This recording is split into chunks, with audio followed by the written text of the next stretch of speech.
എല്ലാവർക്കും കേരള രക്ഷകനായ സാക്ഷാൽ ശബരിമല ശ്രീധർമ്മശാസ്താവിൻ്റെ അയ്യപ്പസ്വാമിയുടെ പേരിൽ സ്വാഗതം ചെയ്യുന്നു. ഭാരത സംസ്കാരം എന്ന് പറയുന്നത് അത് യുഗങ്ങളെയും സഹസ്രാബ്ദങ്ങളെയും ഒക്കെ അതിജീവിച്ച് മുമ്പോട്ട് ഒരുപാട് സഞ്ചരിച്ചു വന്നതാണ്. അത് അനാദികാലം മുതൽ സഞ്ചരിച്ച് നമ്മൾ ഇന്നീ സംസാരിച്ചു കൊണ്ടിരിക്കുന്ന 21-ാം നൂറ്റാണ്ടില് കലിയുഗത്തിൻ്റെ ഈ 2000 വർഷങ്ങളല്ലേ, കലിയുഗത്തിൻ്റെ എന്നല്ല, കലിയുഗം ഒരുപാട് പിന്നിട്ടു.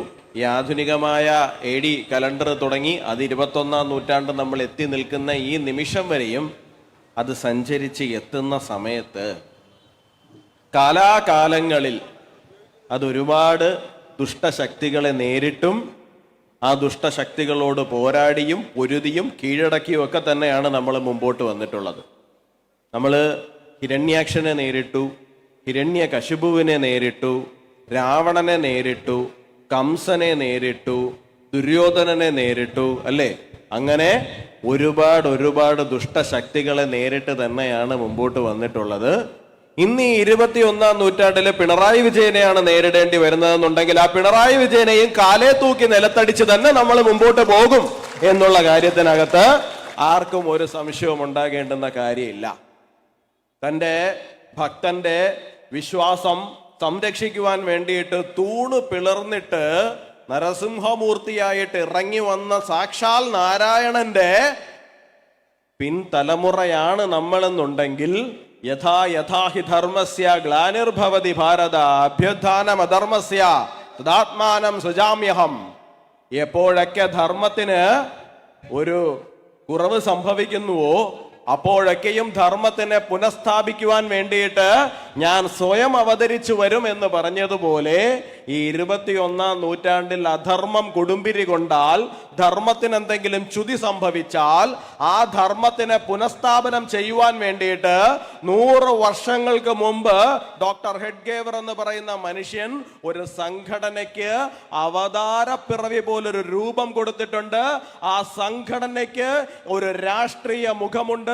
ആ രാഷ്ട്രീയ മുഖം എന്ന് പറയുന്നത് ഭാരതീയ ജനതാ പാർട്ടിയാണ്.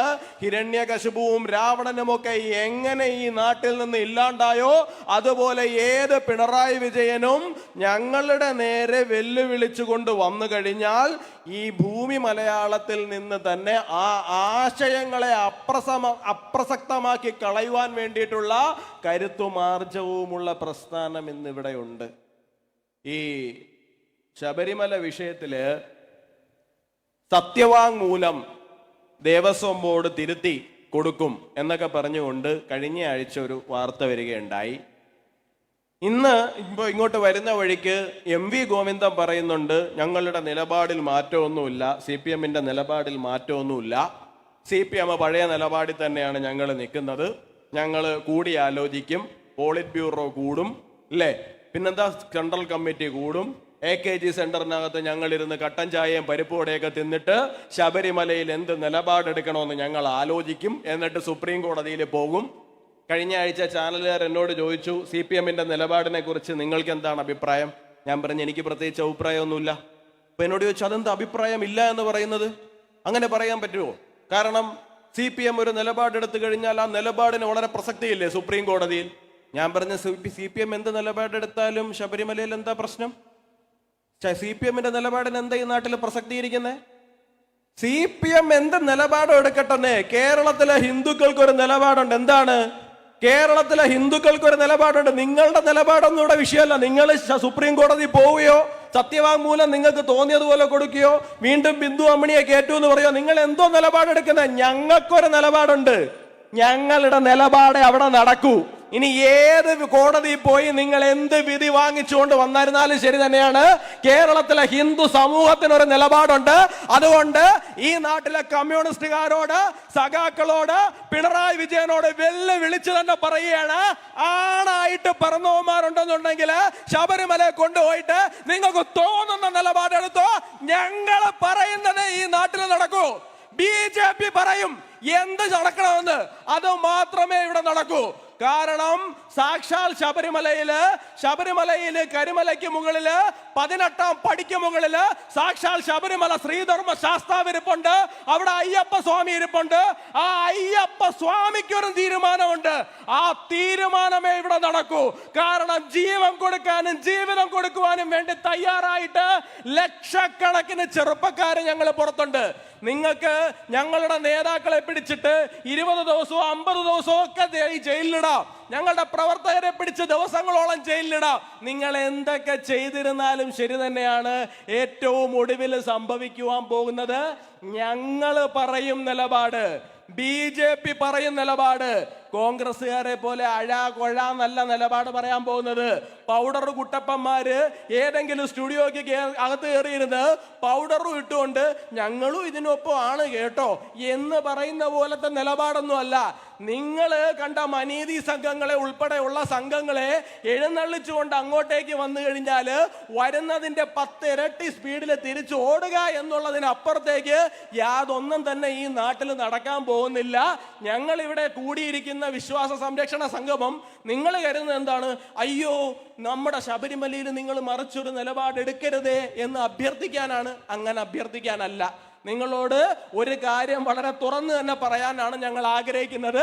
നിങ്ങൾക്ക് എന്ത് നിലപാടെടുക്കണോ നിങ്ങൾ ആ നിലപാടൊക്കെ പോയിട്ട് എടുക്കുക. ഞങ്ങൾ പറയും, ആ പറയുന്നത് മാത്രമേ ഈ നാട്ടിലെടുക്കൂ. MV ഗോവിന്ദനും പിണറായി വിജയനും ബേബി സഖാവിനും ഒക്കെ, ബേബി സഖാവിന്റെ സ്വന്തം നാട് കൂടിയൊക്കെയാണല്ലോ ഇത്, ഇവിടെ നിന്നുകൊണ്ട് തന്നെ പറയാണ്, നിങ്ങൾക്ക് തോന്നുന്ന നിലപാടെടുത്തോ. ഇത് വെല്ലുവിളിയാണ് എന്ന് കരുതുന്നുണ്ടെങ്കിൽ വെല്ലുവിളിയായിട്ട് എടുത്തോ. ഇത് ഭീഷണിയാണ് എന്ന് കരുതുന്നെങ്കിൽ ഇത് ഭീഷണിയായിട്ട് എടുത്തോ.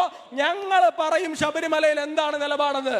ഞങ്ങൾക്ക് MLA ഇല്ല, ഞങ്ങൾക്ക് നിങ്ങളുടെ ഭരണത്തിലൊന്നും പങ്കാളിത്തം ഇല്ല. പക്ഷേ കേരളത്തിലെ ഭാരതീയ ജനതാ പാർട്ടി പറയുകയാണ്, ഞങ്ങൾ പറയുന്നത് മാത്രമേ അവിടെ നടക്കൂ. നിങ്ങൾ കുറെ കാലമായി കേരളത്തിലെ ഹൈന്ദവ സമൂഹത്തിന് നേരെ വെല്ലുവിളികളുമായിട്ട് വരാൻ തുടങ്ങിയിട്ട്. തൃശ്ശൂർ പൂരം എന്തായിരുന്നു? തൊട്ടു മുമ്പ് വരെയുള്ള പൂരം വരെയുള്ള നിങ്ങളുടെ വെല്ലുവിളി? ആന എഴുന്നള്ളിപ്പ് അനുവദിക്കില്ല, വെടിക്കെട്ട് നടത്താൻ അനുവദിക്കില്ല. വലിയ പ്രശ്നമായിരുന്നു. എന്താ? പുരോഗമനവാദത്തിന്റെ ഭാഗമായിട്ട് ഇതൊന്നും ഈ നാട്ടിൽ നടപ്പിലാക്കാൻ സംഭവിക്കില്ല. ഇത്തവണ എന്ത് സംഭവിച്ചു? വാലും ചുരുട്ടി മിണ്ടാതിരുന്നു. എന്നിട്ട് എന്താ?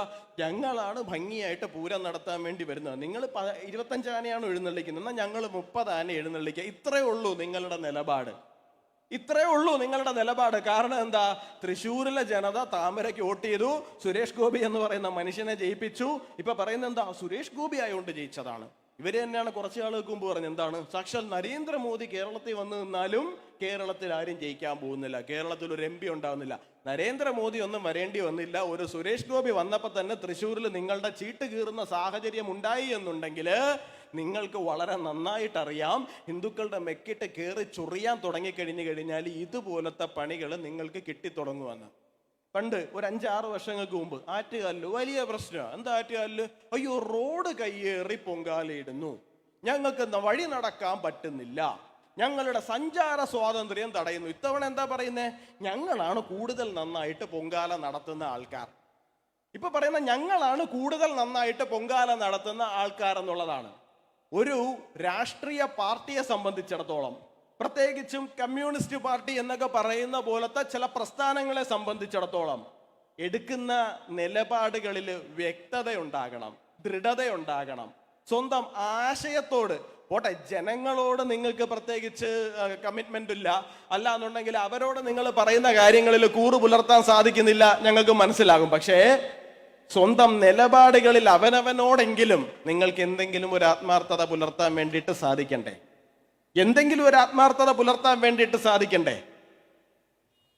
1000 തെരഞ്ഞെടുപ്പുകളിൽ തോറ്റാലും ഞങ്ങളുടെ നിലപാട് ഇതാണ്. ഞങ്ങൾക്ക് രാഷ്ട്രീയ വിജയമല്ല പ്രധാനം.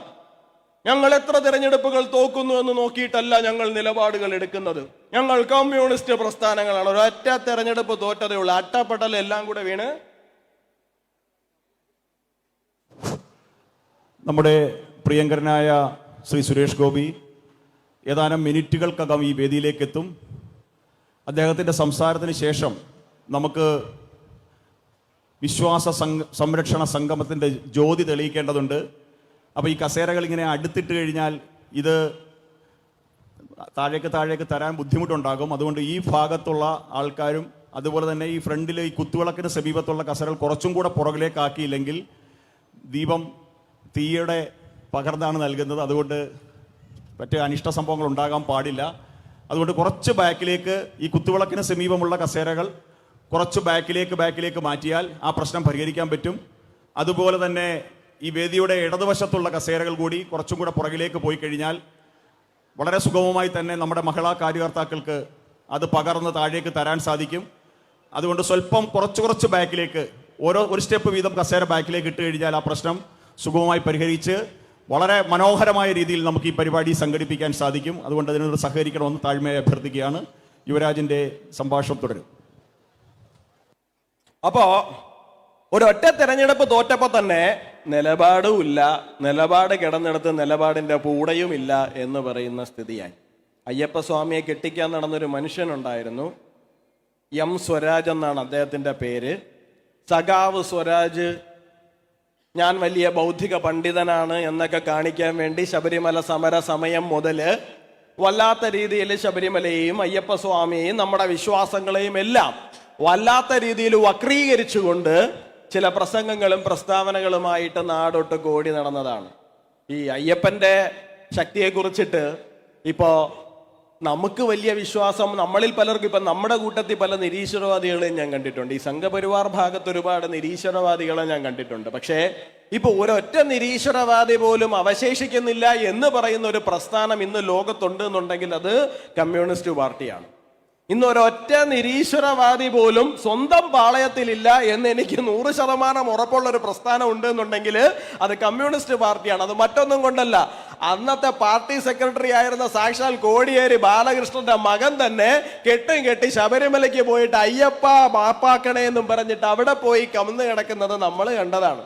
നമ്മുടെ അമൃതാനന്ദമയി അമ്മയുടെ ജന്മവാർഷികത്തിൻ്റെ അന്ന് ഞാൻ നോക്കിയപ്പോൾ സാധാരണ ഗതിയിൽ നമ്മളൊക്കെ കയറുക അമ്മയുടെ അനുഗ്രഹം മേടിക്കുകയൊക്കെ ചെയ്യുന്നതാണ്. പക്ഷേ ഇത്തവണ എന്താ സഖാക്കന്മാരെ തട്ടിയിട്ട് അങ്ങോട്ട് കയറാൻ പറ്റാത്ത അവസ്ഥ. എന്താ അമ്മേ മഹാമായേ ഞങ്ങളെ കാത്തോളണേ എന്ന് പറഞ്ഞിട്ട് അവിടെയും ചെന്ന് പാണ്ട് കിടപ്പാണ്. അപ്പോ ഈ അയ്യപ്പനോട് എന്ന് കളിക്കാൻ വേണ്ടിയിട്ട് തുടങ്ങിയോ അന്ന് മുതൽ തുടങ്ങിയതാണ് സഖാക്കളുടെ കഷ്ടപ്പാടും ദുരിതവും എന്ന് പറയുന്നത്. ഇപ്പോ കുറച്ച് ദിവസം ഇപ്പൊ ഞാൻ സംശയം ഉണ്ടെങ്കിൽ നിങ്ങൾ നോക്കണം, ഈ കണ്ണൂരിലെ പാർട്ടിയുടെ ഏതാണ്ട് അതേ സ്വഭാവം വരുന്ന ഒരു പാർട്ടിയാണ് ഈ കൊല്ലം ജില്ലയിലെ കടക്കലിലെ CPM എന്ന് പറയുന്നത്.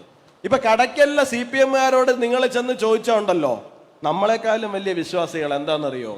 കാലാകാലങ്ങളായിട്ട് കാത്തുവെച്ച കോട്ടയായിരുന്നു കടക്കൽ എന്ന് പറയുന്നത്. കടക്കല് കുമ്മിൾ പഞ്ചായത്ത് എന്ന് പറയുന്നത്. കഴിഞ്ഞ തവണ കടക്കത്തമ്പുരാട്ടിയുടെ അവിടെ ഉത്സവം നടത്താൻ പോയിട്ട് അവിടെ ചെന്ന് പുഷ്പനെ അറിയാമോ, ഞങ്ങളുടെ പുഷ്പനെ അറിയാമോ എന്നൊക്കെ പറഞ്ഞ് പാട്ടുവിട്ട് കോപ്രായം കാണിച്ചു കൈയിരുന്ന പഞ്ചായത്ത് പോയി. ഇപ്പൊ സഖാക്കൾ പറയുന്നത് എന്താണെന്നറിയാമോ? തമ്പുരാട്ടിക്ക് പണ്ട് ഞങ്ങളുടെ കൂടെ ആയിരുന്നു, ഇപ്പൊ തമ്പുരാട്ടിക്ക് ഞങ്ങളുടെ എന്തോ വിഷമമുണ്ട്, അത് കാരണം ഞങ്ങളുടെ പഞ്ചായത്തിന്റെ ഭരണവും പോയി എന്നാണ്. ഇതാണ് അവസ്ഥ. അപ്പോ ഇപ്പൊ വിശ്വാസ സംരക്ഷണം നമ്മൾ നടത്തുന്നത് ശരി തന്നെയാണ്. നമ്മുടെ പ്രിയങ്കരനായ കേന്ദ്രമന്ത്രി സുരേഷ് ഗോപി ഇവിടെ എത്തിയിരിക്കുകയാണ്.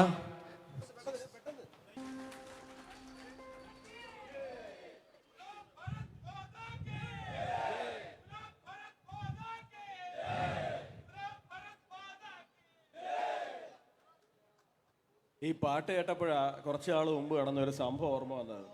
നമ്മുടെ ഗുരുവായൂരപ്പൻ്റെ അടുത്ത് നിന്നിട്ട് ഒരാള് വലിയൊരു അഹങ്കാരം കാണിച്ചായിരുന്നു കുറച്ച് നാളുകൾക്ക് മുമ്പ്. ആ വിളക്കിൻ്റെ അവിടെയൊക്കെ ചെന്ന് നിന്നിട്ട് ആ വെളിച്ചം കാണുന്നിടത്താണോ ഗുരുവായൂരപ്പൻ ഇരിക്കുന്നത് എന്നൊക്കെ പറഞ്ഞ് ചോദിച്ചിട്ട് വന്നു.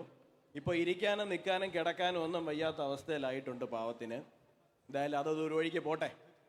അപ്പോൾ ഞാൻ വളരെ പെട്ടെന്ന് അവസാനിപ്പിക്കുകയാണ്. ഈ ശ്രീരാമൻ അവതാരം എടുക്കുന്നതിന് രാവണനെ നിഗ്രഹിക്കുക എന്ന് പറയുന്ന ഒരു ഉദ്ദേശം മാത്രമല്ല ഉണ്ടായിരുന്നത്. ആ ത്രേതായുഗത്തിൻ്റെ അന്ത്യത്തോടടുക്കുന്ന കാലഘട്ടത്തിൽ ഭൂമിദേവിക്ക് ഭാരം സഹിക്കാൻ വയ്യാത്ത സാഹചര്യമായിരുന്നു. ഭൂമിദേവിക്ക് ഭാരം സഹിക്കാൻ വയ്യ എന്ന് പറഞ്ഞു കഴിഞ്ഞാൽ പാപത്തിൻ്റെ ഭാരമാണ്. പാപത്തിൻ്റെ ഭാരം എന്ന് പറയുമ്പോൾ അസുരന്മാരുടെ വിളയാട്ടം. അസുരന്മാരുടെ വിളയാട്ടം എന്ന് പറഞ്ഞു കഴിഞ്ഞാൽ രാക്ഷസന്മാരെയും രാക്ഷസികളെയും കൊണ്ട് ഭൂമി അവരുടെ അഴിഞ്ഞാട്ടം കാരണം സഹിക്കാൻ കഴിയില്ല എന്ന് പറയുന്ന ഒരു സാഹചര്യത്തിലേക്ക് എത്തിയതായിരുന്നു. അപ്പോ ഇതിനെ എല്ലാത്തിനെയും കൂടി കൂട്ടത്തോടു കൂടി നിഗ്രഹിക്കണം. ഇതിനെ എല്ലാത്തിനെയും കൂടി കൂട്ടത്തോടു കൂടി നിഗ്രഹിക്കണമെങ്കിൽ എന്ത് സംഭവിക്കണം? എന്തെങ്കിലും ഒരു മഹാസംഭവം ഉണ്ടാകണം. ആ മഹാസംഭവം ഒരു മഹാദുരന്തവുമായിരിക്കണം. അപ്പോ ആ പറഞ്ഞതുപോലെയാണ് നമ്മുടെ കേരളത്തിന്റെ അവസ്ഥ. കേരളത്തിലും ഈ പറയുന്ന ദുഷ്ടന്മാരുടെ വിളയാട്ടം കാരണം ആൾക്കാർക്ക് ഇറങ്ങി നടക്കാൻ വയ്യാത്തൊരു സാഹചര്യം. മര്യാദയ്ക്ക് ഒരു കച്ചവടം തുടങ്ങാൻ വയ്യ. ഞാൻ പണ്ടൊരു ചർച്ചയിൽ പറഞ്ഞതുപോലെ തന്നെ ഒരു ബേക്കറി തുടങ്ങിയ അതിൻ്റെ മുമ്പിൽ വരെ കൊടിയും കൊണ്ട് കുത്തി സമരം. നാട്ടുകാർക്ക് ഒരു തരത്തിലും ജീവിക്കാൻ വയ്യാത്ത സാഹചര്യം. അപ്പോൾ ഈ ദുഷ്ടന്മാരെ എല്ലാത്തിനെയും കൂടി ഒരുമിച്ച് അങ്ങ് തീർക്കണമെന്നുണ്ടെങ്കിൽ എന്ത് സംഭവിക്കണം? എന്തെങ്കിലും ഒരു മഹാസംഭവം ഉണ്ടാകണം. താടകം മുതൽ കുംഭകർണം മുതൽ ഇന്ദ്രജിത്ത് മുതൽ അങ്ങ് രാവണം വരെയുള്ള മുഴുവൻ അസുരന്മാരെയും നിഗ്രഹിച്ചിട്ടാണ് ആര് പോകുന്നത്? ശ്രീരാമൻ പോകുന്നത്. അതിന് കാരണമായ സംഭവം എന്തായിരുന്നു? സീതാപഹരണമായിരുന്നു. ആ പറഞ്ഞതുപോലെയാണ് എന്താണ് ശബരിമലയ്ക്കകത്ത് കയറിയിട്ട് ചൊറിയാൻ വേണ്ടിയിട്ട് ആർക്ക് തോന്നിയത്? നമ്മുടെ പിണറായി വിജയനും പിണറായി വിജയന്റെ സർക്കാരിനും തോന്നിയത്. നേരെ ശബരിമലയ്ക്കകത്ത് പോയി അവിടെ ചെന്ന് വിപ്ലവം നടത്താൻ നോക്കി, അവിടെ കയറി പുരോഗമനം വലത്താൻ നോക്കി. അങ്ങനെ ആ ശബരിമലയ്ക്കകത്ത് എന്തൊക്കെ കോപ്രായങ്ങൾ കാണിച്ചു കൂട്ടാൻ പറ്റുമോ അമ്മാതിരി കോപ്രായങ്ങളെല്ലാം കൂടി ഒരു കുറെ ഇടതുപക്ഷ ആക്ടിവിസ്റ്റുകൾ എന്ന് പറയുന്ന ആൾക്കാര്, രഹന ഫാത്തിമ, ബിന്ദു അമ്മിണി, ഇല്ലേ, നമ്മൾ പേര് കേട്ടിട്ട് നമുക്ക് ചില കാര്യങ്ങളൊക്കെ നമുക്ക് ആ സമയത്ത് നമ്മൾ കണ്ട് ചിരിച്ചു പോയെങ്കിലും നമ്മളൊന്ന് ആലോചിച്ച് നോക്കണം. ഒരു പെണ്ണും പിള്ള കഴക്കൂട്ടത്തൊന്ന് വണ്ടിയും വിളിച്ച് ശബരിമലയിൽ ചെന്ന് നിന്നിട്ട് എന്താണ് അവരവിടെ നിന്നിട്ട് ചെരുപ്പൊക്കെ ഇട്ടിട്ട് കയറാൻ പോവുക ശബരിമലയിലേക്ക്. അപ്പോൾ അവിടെ നിന്നവർ ചോദിച്ചു, നിങ്ങൾ ചെരുപ്പൊക്കെ ഇട്ടിട്ടാണോ ശബരിമലയിൽ കയറുന്നത്? അയ്യോ, ചെരുപ്പിടാതെ കയറി കഴിഞ്ഞാൽ എനിക്ക് കാല് വഴുക്കും.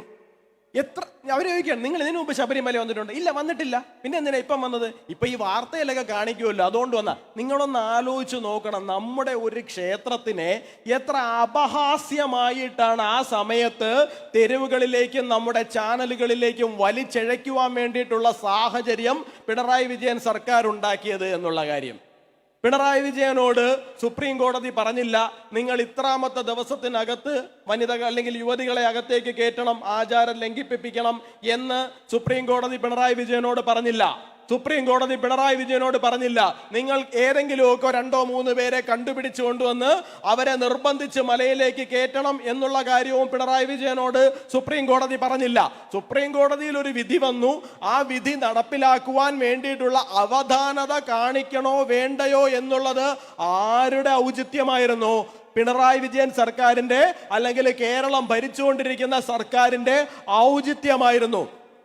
ആ വിധിക്കെതിരായിട്ട് ഒരു റിവിഷൻ പെറ്റീഷൻ പോകാൻ വേണ്ടിയിട്ടുള്ള സാവകാശം, തൽസ്ഥിതി തൽക്കാലത്തേക്ക് തുടരണം, ഇതൊന്ന് സുപ്രീം കോടതിയിലേക്ക് എത്തിക്കോട്ടെ, അതുവരെയുള്ള ഒരു സാവകാശം കാണിക്കണം, അതുവരെയുള്ള ഒരു സമാധാനം തരണം എന്ന് പറഞ്ഞപ്പോൾ സൂചി കുത്താനുള്ള ഇടം പോലും തരില്ല എന്ന് പറയുന്ന തരത്തില് ദുര്യോധനന്റെ പ്രേതം കൂടിയ അവസ്ഥയിലായിരുന്നു ആര്? പിണറായി വിജയൻ. ആ പിണറായി വിജയന്റെ സർക്കാർ ഇപ്പൊ പറയുകയാണ് എന്താണ്, ഞാൻ നേരത്തെ പറഞ്ഞതുപോലെ നമ്മള് ശബരിമലയില് പുനർവിചിന്തനം നടത്തും എന്ന്. ഞാൻ ആദ്യം പറഞ്ഞത് തന്നെ വീണ്ടും നിങ്ങളോട് ചോദിക്കുന്നു, സുരേഷ് ഏട്ടന്റെ മുമ്പിൽ വെച്ച് ചോദിക്കുകയാണ്. സുരേഷ് ഏട്ടൻ ഇപ്പൊ അവര് പറയുന്നത് എന്താണ്? ശബരിമലയിൽ നിലപാട് തിരുത്തും എന്ന് പറയുന്നു, ചിലപ്പോ പറയും തിരുത്തില്ല എന്ന് പറയുന്നു. ഞാൻ ചോദിക്കുന്നത്, ഇവര് നിലപാട് തിരുത്തിയാലും തിരുത്തിയില്ലെങ്കിലും നമുക്ക് എന്താണ് എന്നാണ്. നമുക്കൊരു നിലപാടുണ്ട്, ഭക്തർക്കൊരു നിലപാടുണ്ട്. പിണറായി വിജയൻ എന്ത് നിലപാടെടുത്താലും അത് അയാളുടെ AKG സെന്ററിന്റെ അപ്പുറത്തേക്ക് നടപ്പിലാക്കാൻ വേണ്ടിയിട്ട് സാധിക്കില്ല. നമ്മളൊരു തീരുമാനം എടുത്തിട്ടുണ്ട്, ആ തീരുമാനം മാത്രമേ ശബരിമലയിൽ നടക്കുകയുള്ളൂ. നിങ്ങൾ സുപ്രീം കോടതിയിൽ പോവുക, സുപ്രീം കോടതിയിൽ പോയിട്ട് നിങ്ങൾക്ക് തോന്നുന്ന പോലെ നിലപാടെടുക്കുക, നിങ്ങൾ തോന്നുന്ന പോലെ വാദിക്കുക, നിങ്ങൾക്ക് ഇഷ്ടമുള്ള വിധിയും വാങ്ങിച്ചിട്ട് ഇങ്ങോട്ട് കൊണ്ടുവരിക. പക്ഷേ ഞങ്ങളൊരു തീരുമാനം എടുത്തിട്ടുണ്ട്, ആ തീരുമാനമേ ശബരിമലയിൽ നടക്കൂ. കാരണം ശബരിമല വാഴുന്നത് സാക്ഷാൽ ശബരിമല ശ്രീധർമ്മ ശാസ്താവാണ്. 18ാം പടിക്ക് മുകളില് ശബരിമല അയ്യപ്പൻ ഒരു തീരുമാനമുണ്ട്. ആ തീരുമാനം മാത്രമേ ഈ കേരളത്തിൽ നടപ്പിലാവുകയുള്ളൂ. ആ കാര്യത്തിനകത്ത് ഒരു സംശയം ഉണ്ടാകേണ്ടുന്ന കാര്യമില്ല. അപ്പോ വിശ്വാസം, സംരക്ഷണം എന്ന് പറയുന്നത് ഞങ്ങളുടെ വ്രതമാണ്. ആ വ്രതം ഞങ്ങൾ തീർച്ചയായിട്ടും അനുഷ്ഠിക്കുക തന്നെ ചെയ്യും. ഒരു പിണറായി മഹിഷിയും ഇനി ഒരു പുനർജന്മം എടുത്ത് ഇവിടെ വന്നിട്ട് കേരളത്തിന്റെ ആ വ്രതത്തിനെ തെറ്റിക്കാമെന്ന് വിചാരിച്ചാൽ ആ വ്രതം മുടങ്ങാൻ വേണ്ടിയിട്ട് പോകുന്നില്ല. കാരണം എന്താണ്?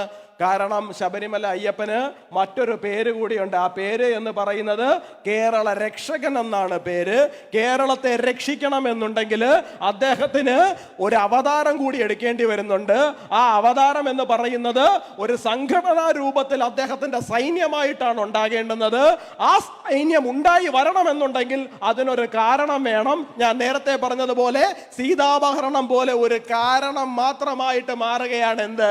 ശബരിമലയിലെ ഈ പറയുന്ന സോ കോൾഡ് സത്യവാങ്മൂലം എന്ന് പറയുന്നത്. നമ്മളൊരു സൈന്യമല്ലേ? ആണോ അല്ലേ? നമ്മളൊരു സൈന്യമാണോ അല്ലയോ? ആണ്. ആരുടെ സൈന്യം?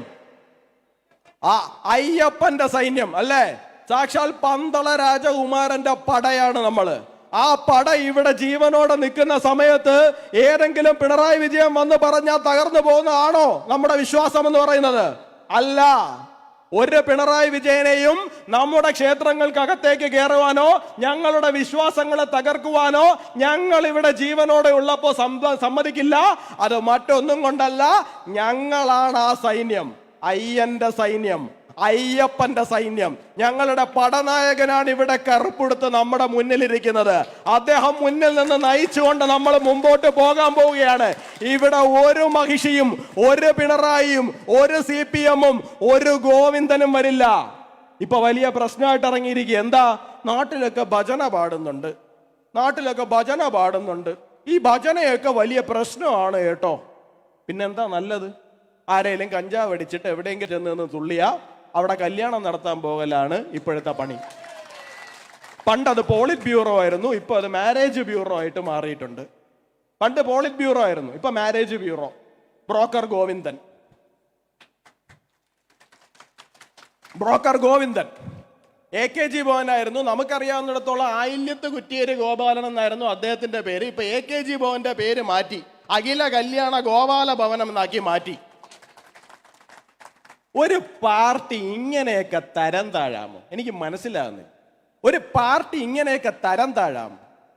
ഇതിനേക്കാളും തരം താഴ്ന്നു കഴിഞ്ഞാൽ ഇനി നിങ്ങൾ പോയി കഴിഞ്ഞാൽ മഹാബലിയായിട്ട് ചർച്ച നടത്താൻ കേട്ടോ. അദ്ദേഹം പാതാളത്തിൽ ഇരിപ്പുണ്ട് എന്നാണ് പറയുന്നത്. പാതാളത്തിലേക്ക് ഇറങ്ങിപ്പോവും. പിന്നെ കുറച്ച് കഴിഞ്ഞ് മുകളിലോട്ട് നോക്കണം മഹാബലിയെ കാണാൻ വേണ്ടിയിട്ട്. മഹാബലി വർഷത്തിൽ ഒരിക്കലെങ്കിലും ഇങ്ങോട്ടേക്ക് വരും. CPM ഇങ്ങോട്ടേക്ക് പോയി കഴിഞ്ഞു കഴിഞ്ഞാൽ 100 വർഷത്തിലൊരിക്കൽ പോലും ഈ നാട്ടിലേക്ക് തിരിച്ചു വരാൻ പറ്റാത്ത സാഹചര്യത്തിലേക്ക് നിങ്ങളുടെ പ്രസ്ഥാനം പോകും. അല്ലെങ്കിൽ ആ പ്രസ്ഥാനത്തിനെ ആ തലത്തിലേക്ക് ഇവിടുത്തെ വിശ്വാസി സമൂഹം ചവിട്ടിത്താഴ്ത്തും. നിങ്ങൾക്ക് രാഷ്ട്രീയം കളിക്കണമെങ്കിൽ കളിച്ചോ, ഒരു പ്രശ്നവുമില്ല.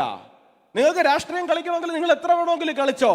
പക്ഷേ അത് അയ്യപ്പന്റെ പേര് കൊണ്ടുവന്ന് കളിക്കരുത്. അയ്യപ്പ സംഗമം നടത്തണം. എന്തിനാ? പാർലമെന്റ് തെരഞ്ഞെടുപ്പ് കഴിഞ്ഞപ്പോൾ ഹിന്ദു വോട്ട് മൊത്തം ഒലിച്ചുപോയി. അപ്പൊ ഹിന്ദു വോട്ട് മൊത്തം തിരിച്ചു പിടിക്കണമെങ്കിൽ എന്ത് വേണം? അയ്യപ്പന്റെ പേരും പറഞ്ഞ് തന്നെ. നാണം വേണ്ടേ ഉമ്മാർക്ക്? എനിക്ക് മനസ്സിലാകുന്നില്ല. ഒരു പാർട്ടിക്ക് അവരുടെ ബൈലോയിൽ പറഞ്ഞിട്ടുണ്ടോ ഞങ്ങൾക്ക് നാണം വേണ്ടാന്ന്? കള്ളം പറയാം എന്ന് എഴുതി വെച്ചിട്ടുണ്ട്. എന്താ? നമ്മുടെ ഈ ബ്രിട്ടീഷ് രാജ്ഞിയുണ്ട്, കോഹിനൂർ രത്നത്തിനെ എടുത്ത് തലയിൽ വെച്ചുകൊണ്ട് കിടക്കുക. അപ്പൊ ആൾക്കാർ പറയും ലോകത്ത് കളവ് മുതൽ, അത് ഇവിടുന്ന് മോഷ്ടിച്ചുകൊണ്ട് പോയതാണല്ലോ, ഈ മോഷണം മുതലെടുത്ത് തലയെ കൊണ്ട് കിടക്കുന്ന, ചൊന്നുകൊണ്ട് കിടക്കുന്ന ഒരേ ഒരു വ്യക്തി അവരാണ് എന്ന് പറയും. അതിന് സമാനമാണ് ഇവരെന്താണ്? ഞങ്ങൾ കള്ളം പറയും എന്നുള്ളതിന് വേറെ പേരെ കേട്ടിട്ടുണ്ട്. എന്താ? അടവ് നയം. എന്താ അടവ് നയം? അത് ഞങ്ങൾക്ക് ഇപ്പൊ ഇതാണ് അടവ്, കുറച്ച് നിങ്ങളെ പറ്റിക്കാനാണ്, കുറച്ച് കഴിയുമ്പോൾ ഞങ്ങൾ ഈ അടവ് മാറ്റി വേറൊരു അടവ് പറയും. ഇതാണ് അടവ് നയം. ഇതിനെ ആരെങ്കിലും ചോദ്യം ചെയ്തു കഴിഞ്ഞാൽ ആലപ്പുഴയിലെ G. സുധാകരന്റെ അവസ്ഥ വരും. ഇതിനെ ആരെങ്കിലും ചോദ്യം ചെയ്താൽ ആലപ്പുഴയിലെ G. സുധാകരന്റെ അവസ്ഥ വരും. കാരണം അവർക്ക് ഇപ്പൊ ആവശ്യം ആരെയാണ്? സഖാക്കളെയല്ല ആവശ്യം. അവർക്ക് ഇപ്പൊ ആവശ്യം ഒരു കൂട്ടം അടിമകളെ മാത്രമാണ്. ഒരു കൂട്ടം അടിമകൾ മാത്രം മതി. ആരും ചോദ്യം ചെയ്യാൻ പാടില്ല. ചോദ്യം ചെയ്യാനുള്ള ത്രാണിയോ ബുദ്ധിയോ വിവരമോ ഇല്ലാത്ത ഒരു കൂട്ടം അടിമകളെ സൃഷ്ടിച്ചെടുക്കുന്ന ഒരു കേന്ദ്രമായിട്ട് CPM-ന്റെ പാർട്ടി ഓഫീസുകൾ മാറിയിട്ടുണ്ട്. പോളിറ്റ് ബ്യൂറോ മാറി മാരേജ് ബ്യൂറോ ആയതുപോലെ തന്നെ പണ്ട് സഖാക്കളെയാണ് നിർമ്മിച്ചിറക്കിയിരിക്കുന്നത് എന്നുണ്ടെങ്കിൽ ഇപ്പൊ പിണറായിസം, പണ്ട് കമ്മ്യൂണിസം പറഞ്ഞിരുന്ന സഖാക്കളായിരുന്നു ഉണ്ടായിരുന്നതെന്നുണ്ടെങ്കിൽ ഇപ്പൊ പിണറായിസം പറയുന്ന ഒരു കൂട്ടം വിഡ്ഢികളെ മാത്രം പടച്ച് പുറത്തേക്ക് വിടുന്ന കേന്ദ്രങ്ങളായിട്ട് അവരുടെ സ്റ്റഡി ക്ലാസ്സുകളും സ്റ്റഡി സെന്ററുകളും ഒക്കെ മാറിക്കഴിഞ്ഞ ഒരു സാഹചര്യത്തിലൂടെയാണ് കാലം മുമ്പോട്ട് പോയിക്കൊണ്ടിരിക്കുന്നത്. അപ്പൊ അതുകൊണ്ട് ഞങ്ങൾക്ക് നിങ്ങളോട് പറയുവാനുള്ളത് ഇത്രയേ ഉള്ളൂ. കേരളം എന്ന് പറയുന്നത് ഭാരതത്തിൻ്റെ അഭിവാജ്യമായിട്ടുള്ള ഘടകമാണ്. ഞാൻ കഴിഞ്ഞ ദിവസവും നമ്മുടെ ഹിന്ദു ഏകതാ സമ്മേളനത്തിൽ പറഞ്ഞൊരു കാര്യമുണ്ട്. അതായത് പലരും പറയും എന്താണ്, ഭാരതത്തിൻ്റെ 4 ചുറ്റും എന്തുണ്ട്? ശങ്കരാചാര്യർ സ്ഥാപിച്ച 4 മഠങ്ങളുണ്ട്. ഇപ്പൊ ശങ്കരാചാര്യർ സ്ഥാപിച്ച മഠങ്ങളിൽ പോകണമെങ്കിൽ എവിടെ പോകണം? ഭാരതത്തിന്റെ 4 അറ്റത്തേക്ക് പോകണം. അങ്ങനെയല്ല കേട്ടോ, അതിനെ തിരിച്ച് ചിന്തിക്കണം. എന്താ, 8-ാം നൂറ്റാണ്ടിൽ ശങ്കരാചാര്യർക്ക് മനസ്സിലായി വലിയൊരു അപകടം വരാൻ പോകുന്നുണ്ട്, ഭാരതത്തിനൊരു രക്ഷ എഴുതി കെട്ടണം. അങ്ങനെ അദ്ദേഹം ഭാരതത്തിന്റെ 4 കോണിലും 4 മഠങ്ങൾ സ്ഥാപിച്ചു. ആ 4 മഠങ്ങൾക്കകത്ത് ഭാരതം സുരക്ഷിതമായിട്ട് നിന്നു. ആ ശങ്കരാചാര്യർ ജനിച്ചത് ഈ മലയാള മണ്ണിലാണ് എന്നുണ്ടെങ്കിൽ, ഈ കേരളത്തിന്റെ മണ്ണിലാണ് എന്നുണ്ടെങ്കിൽ, ഭാരതത്തെ വീണ്ടെടുത്ത ആ ശങ്കരാചാര്യന്റെ പിൻതലമുറയിൽപ്പെട്ട ഞങ്ങൾ പറയുന്നു, നിങ്ങളുടെ കമ്മ്യൂണിസം ഇവിടെ ചെലവാകാൻ വേണ്ടിയിട്ട് പോകുന്നില്ല. ഞങ്ങൾ തീരുമാനിക്കുന്നതേ നിങ്ങൾ നടത്തൂ. വേണമെന്നുണ്ടെങ്കിൽ നിങ്ങൾ വരും ദിവസങ്ങളിൽ AKG സെന്ററിന്റെ അകത്ത് വരെ ഭജന നിങ്ങളെ കൊണ്ട് നടത്തിപ്പിക്കാൻ വേണ്ടിയിട്ട് ഞങ്ങൾക്കറിയാം. ആ തലത്തിലേക്ക് കേരളത്തിന്റെ രാഷ്ട്രീയ സാഹചര്യത്തെ ഞങ്ങൾ കൊണ്ടെത്തിക്കും എന്ന് ഉറപ്പ് പറഞ്ഞുകൊണ്ട് ഞാൻ എൻ്റെ സംസാരം നിർത്തുന്നു. എല്ലാവർക്കും നന്ദി, നമസ്കാരം.